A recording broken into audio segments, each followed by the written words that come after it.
दृष्टि आईएएस के audio article programme में आपका स्वागत है। आज का हमारा टॉपिक गुप्त साम्राज्य पर आधारित है। कई दफा आईएएस राज्य विशेष परीक्षाओं में गुप्त साम्राज्य से सीधे ही प्रश्न पूछ लिए जाते हैं। ऐसे में इस काल के बारे में विस्तार से जानना हमारी तैयारी के लिए काफी महत्वपूर्ण साबित हो सकता है। इस ऑडियो आर्टिकल के माध्यम से हमने कोशिश की है कि गुप्त काल से संबंधित सभी अहम बातों को आपके सामने प्रस्तुत किया जा सके। आज का हमारा आर्टिकल जीएस पेपर फर्स्ट के कला और संस्कृति के महत्वपूर्ण भाग प्राचीन भारत के इतिहास खंड से जुड़ा है। तो आइए लेख की शुरुआत करते हैं। हमारे वीडियो अंग्रेजी में देखने के लिए फॉलो करें हमारा ही दूसरा यूट्यूब चैनल दृष्टि आईएएस इंग्लिश। कई इतिहासकारों ने गुप्त काल को भारतीय इतिहास का एक क्लासिकल युग कहा है। गुप्त राजाओं का शासनकाल प्राचीन भारतीय इतिहास के सर्वाधिक गौरवशाली अध्याय का प्रतिनिधित्व करता है। गुप्त सम्राट पूरे भारत को एकबद्ध करने की भावना से प्रेरित थे। चौथी शताब्दी से लेकर छठी शताब्दी तक गुप्त साम्राज्य उत्तर, मध्य तथा दक्षिण भारत के कुछ हिस्सों तक फैला था। यह घरेलू जीवन, प्रशासन, साहित्य और विज्ञान में पूर्णता का युग कहा जाता है। यह अवधि कला, वास्तुकला, विज्ञान, धर्म और दर्शन में अपनी उपलब्धियों के लिए प्रसिद्ध है। गौरतलब है कि गुप्त काल समग्र रूप से समृद्धि का दौर था, जो अगली 2.5 शताब्दियों तक भी जारी रहा। गुप्त काल को भारतीय इतिहास में स्वर्ण युग के रूप में जाना जाता है। इस काल का पहला शासक श्रीगुप्त को माना जाता है, लेकिन इस काल के प्रथम महान शासक चंद्रगुप्त प्रथम ने गुप्त साम्राज्य का तेजी से विस्तार शुरू किया था। गुप्त काल को गौरवशाली बनाने का श्रेय मुख्य रूप से उस काल के कुछ महान शासकों को जाता है। आज इस आर्टिकल के जरिए हम उन महान शासकों के बारे में जानेंगे गुप्त साम्राज्य के आर्थिक, सामाजिक, राजनीतिक, प्रशासनिक तथा वैज्ञानिक परिदृश्य और उपलब्धियों के बारे में। साथ ही समझेंगे कि वे क्या कारण थे जिन्होंने गुप्त साम्राज्य के पतन में अपनी भूमिका अदा की। आइए पहले हम उन मुख्य महान शासकों के बारे में जानते हैं जिनकी उपलब्धियों ने गुप्त काल को यह गौरव दिलाया है तथा इसे स्वर्णिम युग की उपलब्धि दिलाने में एक खास रोल निभाया है। चंद्रगुप्त प्रथम गुप्त वंश का प्रथम महान सम्राट था, जिसकी मुख्य देन गुप्त संवत का प्रारंभ और प्रारंभिक राज्य विस्तार करना था। उसने महाराजाधिराज की उपाधि ग्रहण की थी। उसने लिच्छवी राजकुमारी कुमार देवी से विवाह के जरिए अपने राज्य से सटे लौह अयस्क से समुद्र खानों का स्वामित्व प्राप्त किया। यह अनुमान लगाया जाता है कि चंद्रगुप्त प्रथम के शासनकाल के अंत में गुप्त साम्राज्य की सीमा इलाहाबाद तक बढ़ गई थी। चंद्रगुप्त प्रथम की मृत्यु के बाद इनका प्रथम पुत्र समुद्रगुप्त गद्दी पर बैठा। समुद्रगुप्त का कार्यकाल भारतीय इतिहास के पृष्ठों में राजनीतिक एवं सांस्कृतिक चेतना का एक महत्वपूर्ण अध्याय है। समुद्रगुप्त ने अपने पराक्रम से गुप्त साम्राज्य को एक क्षेत्रीय शक्ति से उठाकर भारत की सर्वाधिक शक्तिशाली सत्ता बना दिया। प्रयाग प्रशस्ति, एरण स्तंभ लेख और गया ताम्र फलक जैसे पुरातात्विक साक्ष्य से समुद्रगुप्त के बारे में जानकारी मिलती है। प्रयाग प्रशस्ति में समुद्रगुप्त को अचिंत्य पुरुष यानी विष्णु तक कहा गया है। यही नहीं, उसे कुबेर, वरुण, यमराज तथा इंद्र की तुलना में भी रखा गया है। अपने विजय अभियान के तहत उत्तर भारत पर विजय प्राप्त करने के बाद समुद्रगुप्त ने दक्षिण भारत की ओर अपनी निगाहें जमाई और दक्कन क्षेत्र में सैन्य कमान संभाली। उसने दक्षिणी अभियान के अंत तक दक्षिण के एक हिस्से को अपने साम्राज्य में मिला लिया। इसने विंध्य क्षेत्र की वन जनजातियों को अपने अधीन कर लिया था। ऐसा माना जाता है कि इसके समय में गुप्त साम्राज्य उत्तर में हिमालय से लेकर दक्षिण में कृष्णा और गोदावरी नदियों के मुहाने तक, पश्चिम में बल्ख, अफगानिस्तान से लेकर पूर्व में ब्रह्मपुत्र नदी तक फैला हुआ था। समुद्रगुप्त राजधर्म यानी एक राजा के कर्तव्यों के प्रति बहुत सचेत था। वह कौटिल्य के अर्थशास्त्र का बड़ी सटीकता से पालन करने पर भरोसा करता था, जिससे इसने राजशाही को नियंत्रित करने में भी कुशलता पाई। समुद्रगुप्त कई परोपकारी और सामाजिक कार्यों जैसे शिक्षा आदि के लिए दान देता था। वह एक योग्य प्रशासक, साहसी राजा होने के साथ साथ एक कवि व संगीतकार भी था। इसके द्वारा बड़ी संख्या में चलाए गए सोने के सिक्के उसकी बहुमुखी प्रतिभा को प्रदर्शित करते हैं। समुद्रगुप्त विभिन्न समुदायों के बीच सद्भावना को बढ़ावा देने में विश्वास करता था। समुद्रगुप्त के बाद सत्ता के लिए संघर्ष हुआ। 7वीं शताब्दी के संस्कृत लेखक बाण भट्ट द्वारा लिखित जीवनी हर्षचरित में समुद्रगुप्त के ज्येष्ठ पुत्र रामगुप्त को अगला राजा बताया गया, लेकिन उसकी मृत्यु के पश्चात चंद्रगुप्त द्वितीय को गुप्त वंश की गद्दी पर बैठाया गया। समुद्रगुप्त एवं दत्त देवी का पुत्र चंद्रगुप्त द्वितीय असाधारण प्रतिभा, अदम्य उत्साह एवं विलक्षण पौरुष से युक्त भारतवर्ष के महान सम्राटों में से एक था। उसने सौराष्ट्र के क्षत्रप को हराकर अरब सागर के तट तक अपने राज्य का विस्तार किया। उसके साहसिक कार्यों के लिए उसे विक्रमादित्य की उपाधि से नवाजा गया।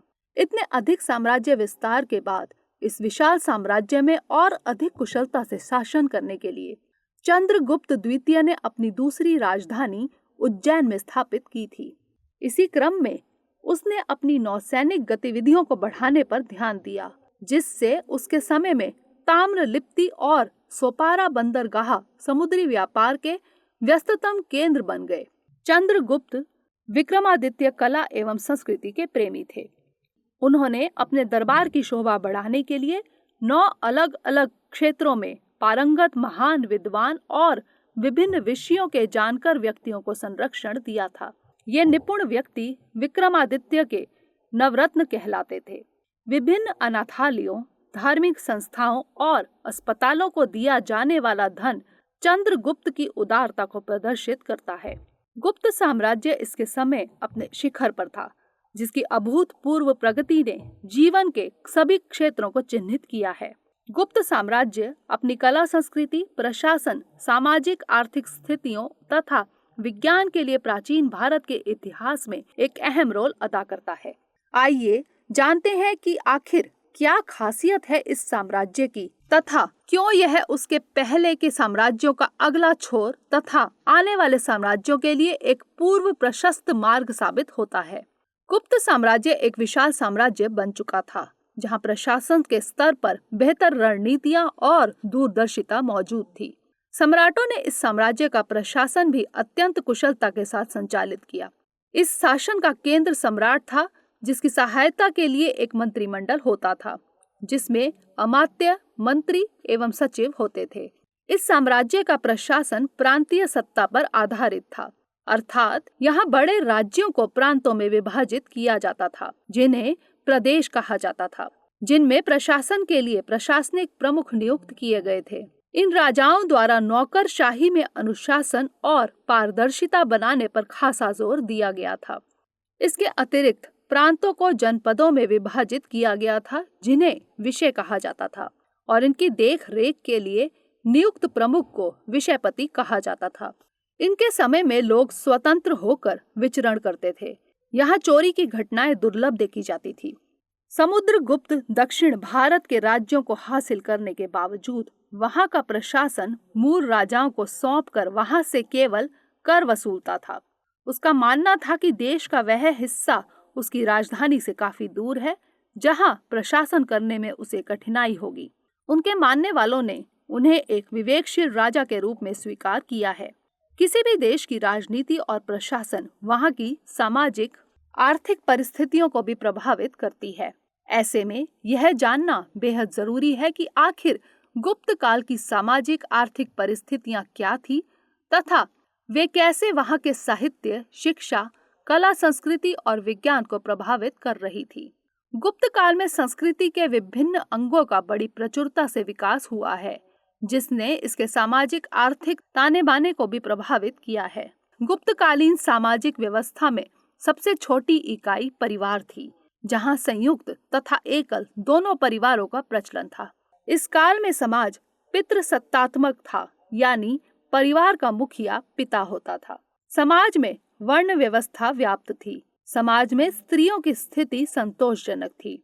उन्हें सखी, सचिव एवं प्रिय शिष्या कहा जाता था। इस काल में कृषि अत्यंत उन्नत स्थिति में थी। इससे यह समझा जा सकता है कि राजकीय भूमि से कर राजस्व आय का प्रमुख स्रोत था। सिंचाई का प्रमुख स्रोत वर्षा ही थी, किंतु तालाबों, नहरों तथा कुओं से भी सिंचाई की जाती थी। जूनागढ़ लेख के अनुसार स्कंदगुप्त के शासनकाल में सुदर्शन झील की मरम्मत कराई गई ताकि लोग सिंचाई के लिए उसका उपयोग कर सकें। लोग पशुओं के आर्थिक उपयोग से परिचित थे और उद्योग धंधे इस काल में विकास के लिए प्रोत्साहित किए जाते थे। लोग सादा जीवन बिताते थे, वस्तुएं सस्ती थी और सभी की आवश्यकताओं की पूर्ति पर ध्यान दिया जाता था। सोने चांदी के सिक्कों को बड़ी मात्रा में जारी किया जाता था, जो अर्थव्यवस्था के स्वास्थ्य का संकेतक है। इस समय रेशम, कपास, मसाले, दवाएं, अनमोल रत्न, मोती, कीमती धातु और स्टील समुद्र मार्ग द्वारा निर्यात किए जाते थे तथा खाद्य पदार्थ, मसाले, नमक तथा रत्न अंतर्देशीय व्यापार की प्रमुख वस्तुएं थी। हालांकि अर्थव्यवस्था के स्तर पर कुछ नकारात्मक संकेत भी दिखते हैं, जैसे इस दौरान उत्तर भारत में नगरों का पतन हो रहा था। स्वर्ण मुद्राएं मात्रा में तो ज्यादा थी, लेकिन इनकी गुणवत्ता अपेक्षाकृत कम हो गई थी। बहरहाल गुप्त साम्राज्य न केवल सामाजिक, आर्थिक, प्रशासनिक बल्कि धार्मिक रूप से भी परिपक्व दौर था। गुप्त राजा सभी धर्मों के बीच सौहार्दपूर्ण संबंध बनाने पर ही साम्राज्य की भलाई समझते थे। इसलिए स्वयं वैष्णव होने के बावजूद उन्होंने जैन और बौद्ध को मानने वालों के प्रति सहिष्णुता अपनाई। उन्होंने कई बौद्ध मठों का दान दिया और बौद्ध भिक्षुओं तथा अन्य तीर्थ यात्रियों के लिए विश्राम गृह का निर्माण करवाया। ऐसा कहा जा सकता है कि ब्राह्मण धर्म का सर्वाधिक विकास गुप्त काल में हुआ। सभी गुप्तकालीन सम्राट व्यक्तिगत रूप से वैष्णव धर्म के अनुयायी थे और राजकीय संरक्षण देकर उन्होंने इसे लोकप्रिय बना दिया। इस काल के ब्राह्मण धर्म की मुख्य विशेषता थी कि ये यज्ञ के स्थान पर भक्ति और दान पर बल देते थे। मूर्ति पूजा का प्रचलन था। साथ ही ये धर्म अर्थ, काम, मोक्ष को अपना परम लक्ष्य मानते थे। इस काल में शैव धर्म का भी सम्यक विकास देखा गया। गुप्त राजाओं का काल न केवल साम्राज्य विस्तार, सुशासन, आर्थिक संपन्नता एवं धार्मिक सहिष्णुता के लिए जाना जाता है, अपितु इस काल की ख्याति उच्च कोटि के साहित्य लेखन तथा अनुसंधान पूर्ण विज्ञान के लिए भी है। यह कहा जा सकता है कि साहित्य एवं विज्ञान की दृष्टि से गुप्त काल प्राचीन इतिहास के सर्वाधिक गौरवशाली इतिहास का प्रतिनिधित्व करता है। गुप्त काल के साहित्य रचनाकार की प्राप्त कृतियों से पता चलता है कि यह काल साहित्य के लिए कई महान कलाकारों का धनी था। कवि और नाटककार कालिदास ने अभिज्ञान शाकुंतलम, मालविकाग्नि मित्रम, रघुवंश और कुमार संभव जैसी रचनाएं की, जो इस काल के साहित्य के सर्वश्रेष्ठ उदाहरण हैं। साहित्य ही नहीं, विज्ञान, गणित के क्षेत्र में भी यह काल निपुण विभूतियों का धनी रहा है। बौधायन और भर्तहरि ने इसी काल में दर्शन और विज्ञान में योगदान दिया।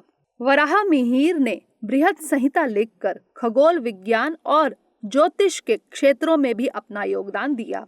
साथ ही इस काल के सर्वश्रेष्ठ गणितज्ञ और खगोल शास्त्री आर्यभट्ट ने सूर्य सिद्धांत लिखा, जिसमें ज्यामिति, त्रिकोणमिति और ब्रह्मांड विज्ञान के कई पहलुओं को शामिल किया गया था। यह इस बात का परिचायक है कि इस काल में कोई भी पक्ष ऐसा नहीं था जो अपने विकास से अछूता रहा हो। इस काल में की गई खोजों ने आयुर्वेद की भारतीय औषधीय प्रणाली को और अधिक परिष्कृत और कुशल बनाने में मदद की है। साथ ही धातु कर्म का विकास इस काल की प्रमुख वैज्ञानिक उपलब्धियों में से एक है। मेहरौली का लौह स्तंभ इसका प्रमुख उदाहरण है। वोकल म्यूजिक, नृत्य, संगीत और वाद्य यंत्रों में वीणा सहित 7 प्रकार के वाद्य यंत्र जैसे बांसुरी और मृदंगम यानी ढोल शामिल हैं, जो इस काल में अपवाद के बजाय एक आदर्श कहे जा सकते हैं। इसके अतिरिक्त इस काल में जलयानों की चर्चा, अजंता की गुफाओं का निर्माण, संरचनात्मक मंदिरों की बनावट और चित्रकारी से निरंतर विज्ञान और कला का विकास होता रहा। इस काल की चित्रकला, मूर्तिकला और वास्तुकला के बेहतरीन उदाहरण अजंता, एलोरा, सारनाथ, मथुरा, अनुराधापुर और सिगिरिया में देखे जा सकते हैं। इन सभी क्षेत्रों में बनी इस काल की कलाकृतियां विश्व परिदृश्य में भी अपना अद्वितीय स्थान रखती हैं। गुप्त वास्तुकला के सर्वोत्कृष्ट उदाहरण यहाँ के मंदिर हैं। इस समय में सर्वप्रथम संरचनात्मक मंदिरों का निर्माण प्रारंभ हुआ। गुप्त काल के मंदिरों को 3 प्रमुख वर्गों में विभाजित किया जा सकता है, जिसमें पहले वर्ग में वे मंदिर हैं जिनमें गर्भगृह एवं मंदिर का निर्माण होता है, जैसे एरण और तिंगवा का विष्णु मंदिर आदि। दूसरे वर्ग में वे मंदिर हैं जिनमें गर्भगृह, मंडप एवं ढका हुआ प्रदक्षिणा पथ होता है, जैसे भूमरा का शिव मंदिर और नचना कुठार का पार्वती मंदिर। तथा तीसरे वर्ग में वे मंदिर शामिल हैं जिनमें गर्भगृह, मंडप, प्रदक्षिणा पथ और शिखर होता था, जैसे भीतरगांव मंदिर और देवगढ़ का दशावतार मंदिर। इसके अतिरिक्त कानपुर का भीतरगांव मंदिर ईंटों से निर्मित है। इस मंदिर में विशाल शिखर, गर्भगृह वर्गाकार और इसके ठीक सामने मंडप मिलता है। इसके शिखर में मेहराब लगाए गए हैं। इसके अतिरिक्त रायपुर जिले से प्राप्त सिरपुर का ईंटों से बना लक्ष्मण मंदिर, राजस्थान के कोटा से प्राप्त मंदिर, सांची का मंदिर आदि भी उल्लेखनीय मंदिर है। चित्रकला का सम्यक विकास गुप्त युग में हुआ। वात्स्यायन ने चित्रकला की गणना 64 कलाओं में की है। उन्होंने चित्र के 6 अंगों का वर्णन किया है। इस काल में चित्रकला सिखाने के लिए आचार्य नियुक्त किए जाते थे, जिन्हें कालिदास ने चित्र आचार्य कहा है। औरंगाबाद के समीप स्थित अजंता के चित्र इस काल की चित्रकला के सर्वोत्तम उदाहरण है। उपर्युक्त विवेचना से यह तो लगभग स्पष्ट दिखाई देता है कि गुप्त काल कला के अभ्युत्थान एवं इसे पराकाष्ठा पर पहुंचा देने वाला काल रहा है। यदि यह काल इतना समृद्ध एवं विकास की चरम अवस्था को समेटे हुए था, तो ऐसे में जानना जरूरी है कि गुप्त काल के पतन के क्या कारण थे। वे क्या वजहें थी जिससे गुप्त काल अपनी उन्नति को कायम रखने में अधिक समय तक सक्षम ना रह सका। अपनी स्थापना से लेकर स्कंद गुप्त की मृत्यु तक गुप्त साम्राज्य अपनी समृद्धि के चरम पर रहा। हालांकि स्कंद गुप्त के समय ही बाह्य आक्रमण इत्यादि आरंभ होने लगे और अवनति का प्रारंभ हो गया था। इसके बावजूद ऐसे कई कारण हैं जो इस काल के पतन के लिए जिम्मेदार साबित हुए। इस काल के पतन के सर्वप्रथम एवं सर्वाधिक कारणों में गुप्त साम्राज्य के परवर्ती शासकों का अयोग्य व निर्बल होना बताया जाता है। बाद के शासक इतने बड़े साम्राज्य को चलाने में सक्षम ना हो सके। साम्राज्य का सामंत संघीय स्वरूप भी इस काल के पतन के लिए उत्तरदायी है। अभिलेखों से यह स्पष्ट हो जाता है कि गुप्त काल की शासन व्यवस्था में सामंतवादी विशेषताएं आ चुकी थी। हालांकि प्रारंभ में ये सामंत राजाओं के अधीन थे, किंतु बाद में उन्होंने स्वतंत्र शासकों की भांति कार्य करना शुरू कर दिया था। शासन व्यवस्था में विसंगतियां भी उन कारणों में से थी जिन्होंने गुप्त साम्राज्य के पतन को तीव्र किया। इसके अतिरिक्त प्रांतपतियों को दिए गए विशेषाधिकारों के चलते भी यह गुप्त साम्राज्य की शक्तियों को विभाजित करते गए। ये सभी प्रांतपति अवसरवादी एवं कुलहित संरक्षण की भावना से ग्रसित थे और शासकों के कमजोर होते ही इन्होंने अपनी स्वतंत्र सत्ता स्थापित कर ली। इसके अतिरिक्त बाह्य आक्रमणों का योगदान इनके पतन का मुख्य कारण था। ये बाह्य आक्रमण चंद्रगुप्त द्वितीय के राज्याभिषेक से प्रारंभ होकर गुप्त साम्राज्य के एकदम अंत तक दिखाई पड़ते हैं। गुप्तों को निर्बल बनाने में सबसे बड़ा हाथ हूणों का था, जिसने गुप्तों की आंतरिक शक्ति पर विपरीत प्रभाव डाला था। इसके अतिरिक्त यशोधर्मन के सैन्य अभियान ने भी गुप्तों की सत्ता को आघात पहुंचाया था। गौरतलब है कि गुप्तों का पतन किसी एक कारण मात्र से नहीं अपितु अनेक कारणों के समुच्चय के चलते हुआ। गुप्त साम्राज्य के उदय से अंत के बारे में कहा भी गया है कि भाग्य कुएं की बाल्टी की तरह होता है। जब यह बाल्टी भरी होती है तो ऊपर आती है और जब खाली हो तो नीचे जाती है। अब बारी है आज के प्रश्न की। गुप्त कला को भारतीय इतिहास का स्वर्णिम युग माना जाता है। चर्चा कीजिए।